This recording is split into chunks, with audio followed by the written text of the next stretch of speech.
বাড়িতে ঢুকতে না ঢুকতে দেখি দুটো পার্সেল এসে হাজির। তবে এটা ছিল কর্পূরদানি। এটা আমার ঘরেতেই আছে। আমার ঘরেতে আছে দেখি আমারই একজন কলিগ বলল অর্ডার করে দিতে, কারণ এটা আমি ইউজ করি, অতএব আমি জানবো যে কোনটা ভালো। তো চলে এসেছে, চলো দেখি যে সব ঠিকঠাক আছে কিনা। তো মোটামুটি আমি দিয়ে দেখলাম সব কিছু পারফেক্ট আছে। তবে এটা হচ্ছে কর্পূরটা দেওয়ার পরে সুইচটা দিলে কর্পূরটা ওখান থেকে গন্ধটা বার হবে। আর তুমি যদি চাও কর্পূরটা এরকম অফ করে দিয়ে একটা নাইট ল্যাম্প হিসেবে ইউজ করতে পারো।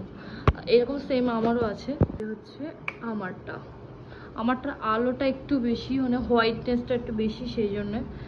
হ্যাঁ, তো যদি ভালো লাগে কমেন্ট করো, আমি লিঙ্ক দিয়ে দেবো। চলো টাটা।